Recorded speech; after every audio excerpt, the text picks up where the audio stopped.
কেমন ছিল খতিয়ান নাম্বারটা এই যে এই কাগজটা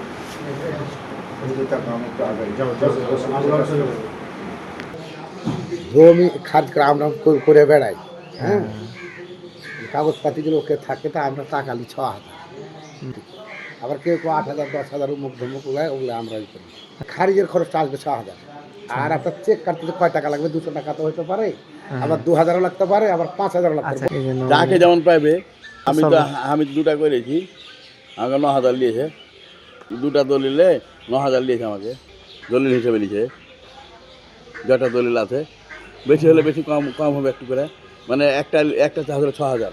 হ্যাঁ, একটা চার্জ হলো 6,000। তখন দুটা যখন করলো দলিল হিসাবে, দুটা যখন করলো তখন কেছে তাহলে দাও 9,000 দাও, এই যে কমে চলে এলো।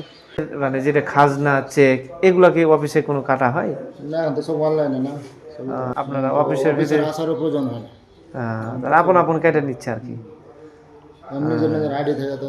আচ্ছা আচ্ছা, বলেন। আপনি বলতে যাচ্ছেন যে অফিসের ভিতরে কোনো ধরনের আমরা অর্থ লেনদেন করছি না, সব অনলাইনের মাধ্যমে হচ্ছে আর কি।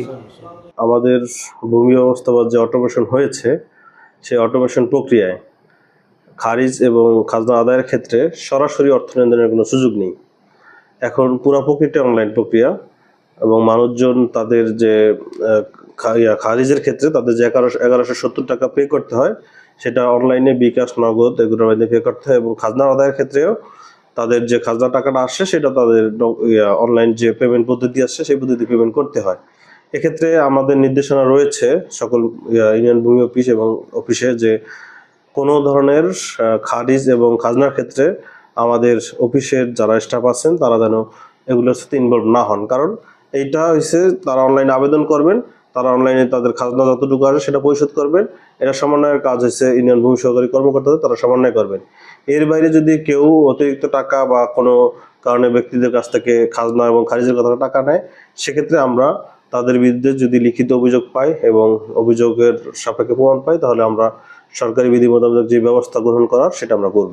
আচ্ছা, যাদের কাছ থেকে টাকা উত্তোলন করছে বিষয়ে যদি সে বলে থাকে, সে তাকে আমাকে প্রমাণ দিতে হবে যে, এবং যাদের কাছে বলেছে তারাও যদি আমার কাছে অভিযোগ করে যে ঊর্ধ্বতন কর্মকর্তাকে টাকা দিয়েছে, কারণ আমাদের এখানে কোনো নির্দেশনাই নেই যে কাউকে আমাদের টাকা দিতে বলেছি। এরকম যদি বলে থাকে তাহলে আমি তাদের বিরুদ্ধে কঠোর আইনানুগ ব্যবস্থা গ্রহণ করব। আমার ইয়াতে আসলে, গোচরে আসলে আমরা সেইটা বিষয়টা আমলে নিয়ে সেই অনুযায়ী আমরা আমাদের যে ব্যবস্থা সেটা গ্রহণ করব। আচ্ছা, খেলাম আপনাকে, সেই ভিডিওটি কি আপনার মনে ভাবছেন যে এটি সত্যতা না? ভিডিওটি আপনি দেখিয়েছেন, সেই ভিডিওর আলোকে ভিডিওর যে ব্যক্তিরা আপনাকে সাক্ষাৎকার দিয়েছে তাদের বক্তব্য আমার নেওয়া জরুরি। তাদের বক্তব্য নিয়ে সেই বক্তব্য সত্যতা যাচাই করে আমি আমার ঊর্ধ্বতন কর্তৃপক্ষকে অবহিত করব। উনি যদি এরকম কোনো ব্যক্তি পাওয়া যায় যে ভূমি শেষে আশেপাশে যারা এই ভূমি সংসদের কাছে ভূমিগুলো সেবা গ্রহীতাকে হয়রানি করছে বা অতিরিক্ত আদায় করছে, আমরা গিয়ে যদি এরকম কাউকে পাই তাদের বিধানের ব্যবস্থা গ্রহণ করব।